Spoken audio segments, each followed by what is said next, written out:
Hello friends, discuss करते हैं आज हम लोग भारतीय राष्ट्रीय कांग्रेस के बारे में। ये वीडियो बहुत ही इंपॉर्टेंट वीडियो होने वाला है। जो लोग एसएससी रेलवे सबका तैयारी कर रहे हैं कॉम्पिटिटिव एग्जाम्स के लिए, उनके लिए बहुत इंपॉर्टेंट वीडियो होने वाला है, क्योंकि क्वेश्चन जो है इसी के अंदर से क्वेश्चन आते हैं कॉम्पिटिटिव एग्जामिनेशंस में। सो आइए देखते हैं भारतीय राष्ट्रीय कांग्रेस के बारे में। फ्रेंड्स, भारतीय राष्ट्रीय कांग्रेस जो है इसकी जो स्थापना हुई थी वो 1885 ईस्वी में हुई थी। ठीक है, 1885 ईस्वी में हुई थी, इसको आप याद रखेंगे। या फिर ये बोल सकते हैं कि 28 दिसंबर 1885 ईस्वी में इसकी हुई थी।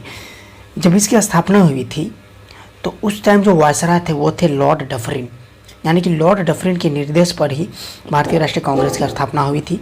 और भारतीय राष्ट्रीय कांग्रेस की स्थापना जो किए थे उनका नाम था A.O. ह्यूम या फिर एलन ऑक्टेवियन ह्यूम कहा जाता है इनको।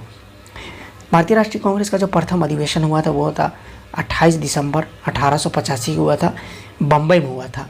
ग्वालियर टैंक स्थित गोकुलदास तेजपाल संस्कृत कॉलेज में हुआ था। इसमें सदस्यों की जो संख्या थी वो 72 थी। और अध्यक्षता कौन किए थे? जब भारतीय राष्ट्रीय कांग्रेस का स्थापना जब होने लगा था तो उस टाइम जो अध्यक्षता किए थे वो थे व्योमेश चंद्र बनर्जी एवं A.O. ह्यूम थे। अब जब भारतीय राष्ट्रीय कांग्रेस बन जाता है तो भारतीय राष्ट्रीय कांग्रेस बन जाने के बाद इसका उद्देश्य क्या था, मतलब कि भारतीय राष्ट्रीय कांग्रेस को क्यों बनाया गया था, इसके पीछे वजह क्या था इसको बनाने का, वो हम लोग देखते हैं। देखिए, इसका उद्देश्य ये था, कांग्रेस के अलग अलग प्रांतों में, मतलब कांग्रेस के जितने भी अलग अलग प्रांतों में जो लोग थे उन सबको क्या करना, कि परिचित कराना था। कांग्रेस के अलग अलग प्रांतों के लोगों को परिचित कराना, ये उद्देश्य था। साथ ही साथ इसकी कुछ मांगे भी थी। जब भारतीय राष्ट्रीय कांग्रेस जब बन गई थी उसकी कुछ मांगे थी। वो मांग क्या थी? केंद्र तथा प्रांतों में विधान परिषदों का विस्तार होना चाहिए, उच्च सरकारी नौकरी में भारतीयों को अवसर दिया जाना चाहिए। मतलब जितने भी उच्च सरकारी नौकरियां होती हैं उनमें भारतीयों को अवसर देने का इसमें बात कही गई थी कि देना चाहिए, ये मांग किया गया था। साथ ही साथ सैनिक खर्च में कटौती के लिए भी इसमें बात की गई थी। तो इन सभी पॉइंट्स को आप याद रखेंगे। और याद रखिएगा, भारतीय राष्ट्रीय कांग्रेस का जो प्रारंभिक नाम था वो था भारतीय राष्ट्रीय संघ नाम था। और दादा भाई नौरोजी जो थे, नाम जो है मतलब भारतीय राष्ट्रीय संघ जो ये नाम जो आप जान रहे हैं, इस नाम को देने वाले कौन थे? उसको देने वाले थे दादा भाई नौरोजी, ये इसको दिए थे। तो ये क्वेश्चन पूछता है भारतीय राष्ट्रीय संघ जो है नाम को किसने दिया था, तो वो दिया था दादा भाई नौरोजी ने दिया था। इसका स्थापना पूछता है, इसका अध्यक्षता किसने किया था वो पूछता है, कितने सदस्य भाग लिए थे वो पूछता है।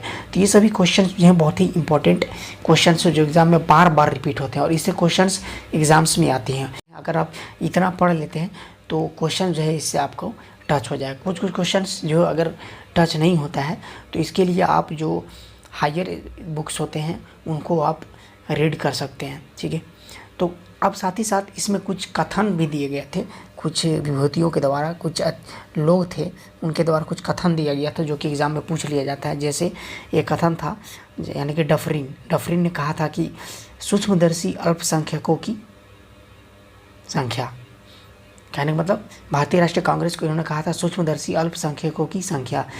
कर्जन थे, उन्होंने कहा था कि कांग्रेस जो है अपनी पतन की ओर लड़खड़ाती हुई जा रही है, ये कर्जन ने कहा था। तो ये पूछता है, याद रखिएगा, क से कर्जन, क से कांग्रेस, अब याद रखेंगे कांग्रेस अपने पतन की ओर लड़खड़ाती हुई जा रही है। उसी तरह बाल गंगाधर तिलक ने कहा था कि भीख मांगने वाली संस्था, ये कहा था भीख मांगने वाली संस्था।